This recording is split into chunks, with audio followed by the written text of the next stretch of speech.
He's the winningest women's tennis coach in LSU history and among the most respected college coaches in the country. So what's Tony Minnis up to now? He's making a college visit of his own. This is your all-access ticket. Inside College Tennis.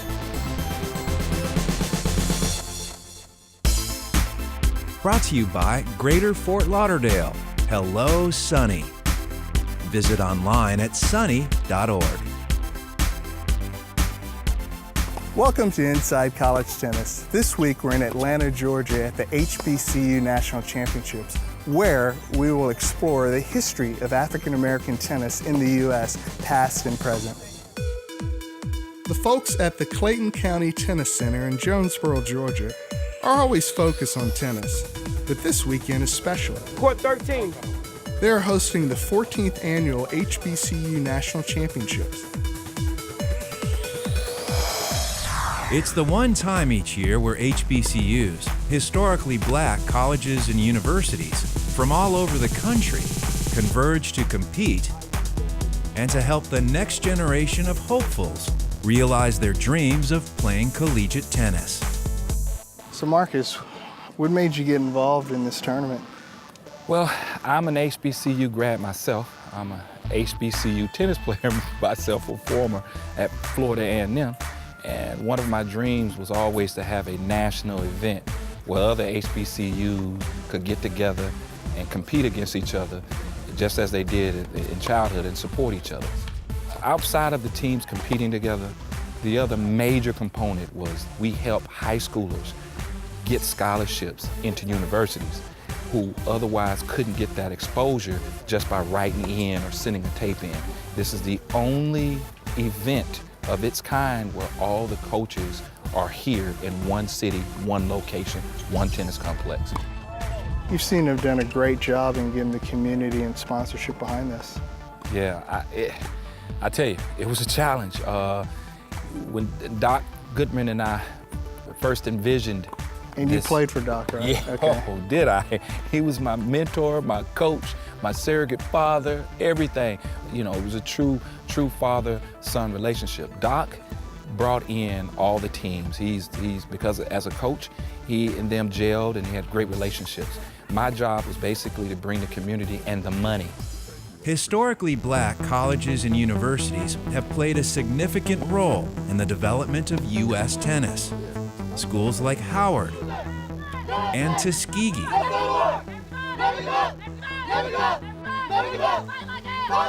have offered students the opportunity to play collegiate tennis since the 1890s. Since that time, especially for young black women, an athletic scholarship to an HBCU was the only way to get a college education. I am the first girl behind 5 boys in my family. All my brothers went to college on football scholarships. My oldest brother, who has passed on, I remember going and telling him, I said, I want to go to school, you know, like my brothers. And I said, Mom and Dad said they can't afford it and I'm not going. And my brother said, you're going to go. And he took me out on the tennis court. And I started playing tennis. I think the HBCUs are kind of being forgotten about, you know, and as history goes on, but they are there. They are the cornerstone of who we are and what has happened in our lives. And I always try to encourage the players to go to one of the HBCUs because the family part about it, they care about you graduating. There are over 100 HBCUs in the United States today. With few exceptions, they remain predominantly black. They have evolved over time, but are still in existence because of a preference by some African American students for the unique educational environment only an HBCU can provide. Let's talk a little bit about HBCUs and what not only it's done for you, but for what the opportunities are for kids in general. My coach, Norman Wilkerson, was a graduate of Florida A&M, my alma mater. At the time, I wasn't getting a lot of looks just like others from the bigger universities. Just wasn't. The HBCUs not only appreciated my talent, but they backed it up, you know? With a lot of these kids who aren't able to get, as you know, these rankings in juniors because they don't have the money to travel to the tournaments to qualify with the point system for a ranking, that doesn't mean they're not talented. The HBCUs appreciate the talent as opposed to the ranking. There are a ton of HBCUs out there with budgets, you know, through Title IX for women and other means for men that basically, you know, are willing and able not to take a risk, but give a person an opportunity. Not a handout, but a hand up. And that's exactly what HBCUs represents in the tennis community, especially for African Americans today. Up next on Inside College Tennis, a close friend of HBCUs is the American Tennis Association, the ATA. What is the ATA, and why is it considered one of the best-kept secrets in tennis?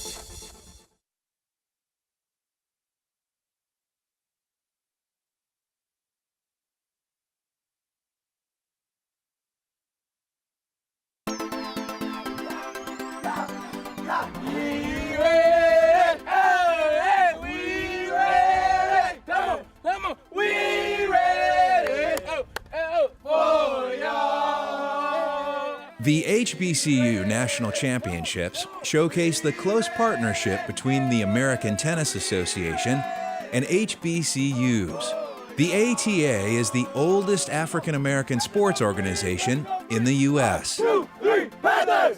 Well, when you go back to, many years ago, the ATA was a very, very valuable organization because at that time, people of color, blacks in particular, were not allowed the opportunity to play in the USTA events. And when you look at what transpired with Arthur Ashe and Althea Gibson, as they were going through the challenging times both financially and trying to break that barrier, the support from the ATA was there. The ATA was established in 1916 when representatives from more than a dozen black tennis clubs met in Washington, D.C. to organize opportunities for African Americans to play tennis. At that time, the USLTA, now the USTA, formally banned African Americans from its competitions. In order for talented players to improve, they had to compete. The ATA provided that competition, and in August of 1917, the first ATA National Championships were held at Baltimore's Druid Hill Park. Similar to the Negro League in baseball, the ATA could supply the structure for tournaments. But this was still a time when African Americans were not allowed to play at private clubs, and public courts where they could play were scarce. When I went to the ATA Nationals as a junior, it was played at Hampton Institute. And I can remember going to A&T, Wilberforce, Central State, where else? Virginia Union. I can just remember always being on a college campus. Knowing that large groups of blacks would not be accommodated at most hotels, the early ATA National Championships were held at various HBCUs, where housing and courts were readily available.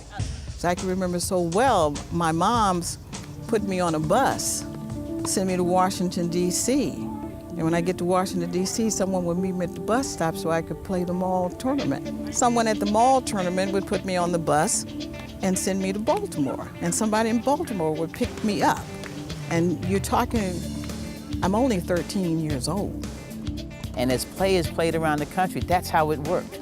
They went from home to home and they cut the cost, but more importantly, whenever they went to play a match, the families that went with them, those were the only individuals of color that were at that match. So it made them have a sense of pride, a sense of place, and a sense of home, and that continued for many, many years. The sense of community that developed between the athletes who played the ATA tournaments and the families that supported them became a major strength of the ATA, even through the 1960s, when the hardships of segregation still existed for junior players.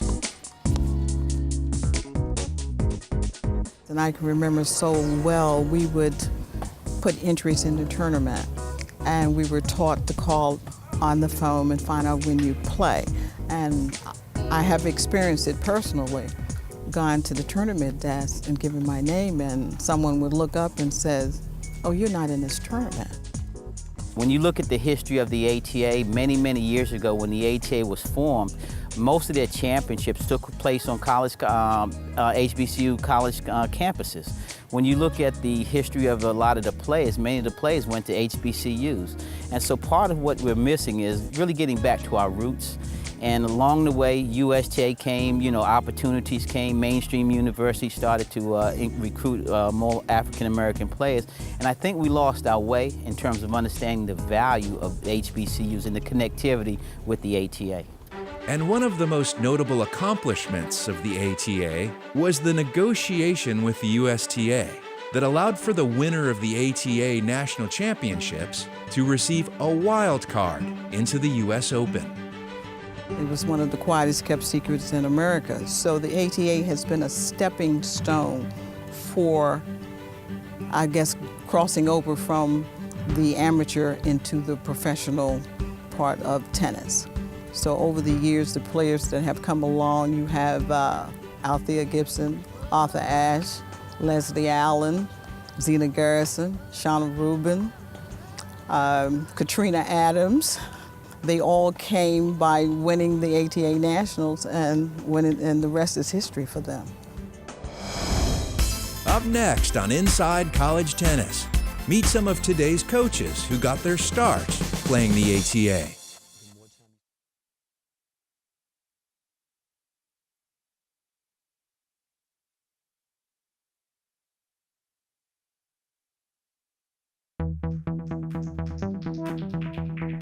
Kenneth Myers is head women's coach at Grambling State University and a former ATA Men's Open doubles and singles champion. Be prepared for those short balls. He's on hand to watch his team compete, as well as recruit. Shot. Looks like you got a good player here, huh? Yeah, we've been working on some things with her, some things she's been working on coming to this tournament.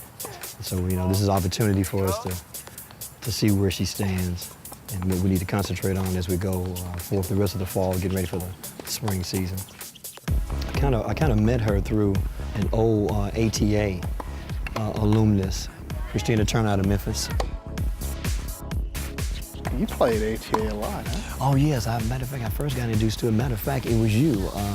Remember you and your dad told me and my mom that, hey, the ATA is coming to New Orleans. Yeah. That was back in '76, I think we were in the 12s then. And 76, God, that's a whole lifetime. Like some eons ago.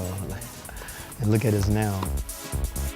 For Coach Myers, keeping up his game is a coaching priority. Well, one reason I do it so I can kind of stay in tune with my players as far as the competition and, that especially that mental aspect, which is so important, and when you're playing competitive tennis. I'm not coaching from yesteryear. I'm still in the trenches now. And so it does, it kind of helps me to relate. Joe Gulthwaite and Curtis Holland are two longtime ATA veterans and PTR national testers. Joe's daughter Nikki played the ATA as a junior and is now the head women's coach at her alma mater, Florida A&M. ATA has always been our passion. Back in segregation, we only could play ATA, and it's like a family organization where all the kids either married each other and they kept coming back over the years. And finally, I became a member on the executive board of ATA, and I've been working with ATA ever since. So Nikki's out playing the pro circuit and decides to come back to Florida A&M. What propelled that? What made her decide to come back and go into coaching? Somebody called her from Florida A&M, her coach, and said he's getting ready to retire, and asked her would she come and take his place. So she decided to say to him, look, yes, I'm talking about you. She told my wife very quickly, look, my arm is hurt, I'm tired of eating them pasta sandwiches. I want to go back and take that job at Florida A&M. They called me up, and I said, why is she quitting? Dickie, what happened? She said, I got a job. Watching both his teams closely is veteran Howard University head coach Larry Strickland. Strickland has been coaching for 3 decades, but the statistic that gives him the most pride is what his kids have done off the court. Over the 30 years, I've had a 95% graduation rate of all my athletes. And not only that, they've done very, very well academically. Over the last 15 years, we've had 87 ITA academic All-Americans and 5 team All-Americans. So you just pick out the smart kid. Now, are these kids, are they all smart? Oh, for sure. Yeah, for sure. They're keeping the tradition going. They're keeping it going? Okay. So they can't let you down, huh? That's right. How have you seen HBCU tennis change over the past 30 years? It's certainly improved, and I think that's what I enjoy most about it, is that the competition has gotten much, much tougher. And the teams, schools are investing a lot more money into the program, so they're coming along very nicely. I have been a member of the ATA for as long as I've been involved in tennis. I've worked a lot with directors of tennis, and I continue to work with them, and that's been still a joy in my life, just making sure that everybody has an opportunity to play tennis. Interest in the ATA and their annual national championships is on the rise, and what the city of Fort Lauderdale has to do with it. Up next on Inside College Tennis.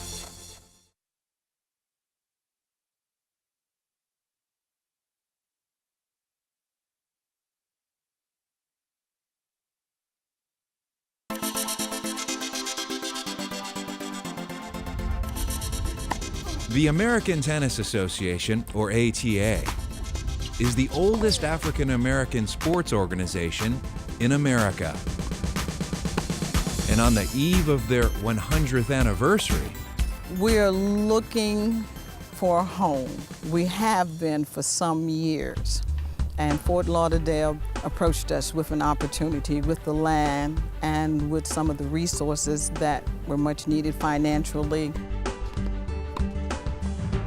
The ATA becomes 100 years old in 2016, so we're really trying to coincide that evolution of the ATA turning 100 with not only having its own permanent home, but also having a Black Tennis Hall of Fame. When you look at the ATA and the history of tennis as a whole, there's been so many incredible things that have taken place in the sport of tennis, and some of the things have not been told. And I really think we're missing out on a lot of what the history is in terms of the history that impacted our community and the lives of many individuals. Greater Fort Lauderdale has taken a specific initiative to really look at the value of the development of a permanent home, but also from a purely tourism perspective, to look at having that structure where it can also be an infrastructure development enhancement for people to come down and visit the Greater Fort Lauderdale community. the planned development will include a Black Tennis Hall of Fame, offices for the ATA, a training center, as well as a hotel and retail space. So John, what's the USTA's involvement with the HBCUs in this HBCU tournament? For a long time, the USTA and the ATA had a great relationship, and I've been empowered to recreate that relationship and reinforce that relationship with the ATA. And that's why it's so important with the HBCUs to bring them, you know, to connect the pathway so that these kids that we're seeing today have an avenue to get an education as well as play the game and no telling their future. Vision is that the USTA and the ATA are partnerships. The intent is not to be in competition. The intent is really to develop the process that people can understand, people can respect, and they understand the cultural differences that exist between the coaches. The annual ATA National Championships, held every year in August, is the tennis event of the year for many African American tennis players. The 97th Championships, held in Fort Lauderdale in 2014, attracted over 2,200 players from ages 8 to 80.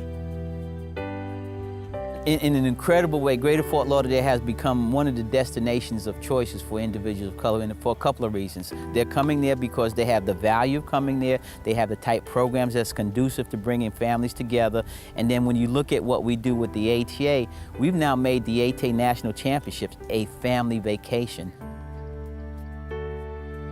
One of the most anticipated features of the new ATA facility is the new training center. We're looking for a high-performance home tennis center so that we can, for once, produce and help our own players. Pearson, Sergio. And as we focus on our HBCUs and what they can do for our young people, then it just becomes what I call reuniting the family once again. And I don't think anyone can, from the African American point of view, can produce and get the best out of our kids except us. So we need that place where they can feel like they're on an even ground and at an even plateau with the other players. So having our own home, a place for them to come, a place for them to train and just focus totally on their tennis game. That's the goal. That's the goal.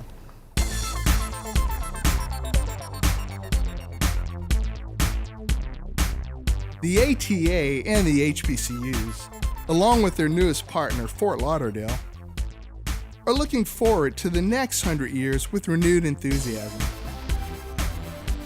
Building on the past never looked brighter for the future of tennis. I'm Tony Minnis. Join me next time on Inside College Tennis. Inside College Tennis has been brought to you by Greater Fort Lauderdale. Hello, Sunny. Visit online at sunny.org. Every match you have is equivalent to a semifinals, a finals in a tournament. Every match. Ain't no more first round matches where you can roll over somebody 0-0. No more. I beat a guy from the Virgin Islands 7-6, 6-0. My last match as a collegiate player, the same person was on this man's team at Howard, and he beat me 4-4. So I sleep with that every day. I wish I could find him right now. I'll fly him in and put him right here on this court, and we'll serve it up today. You understand me?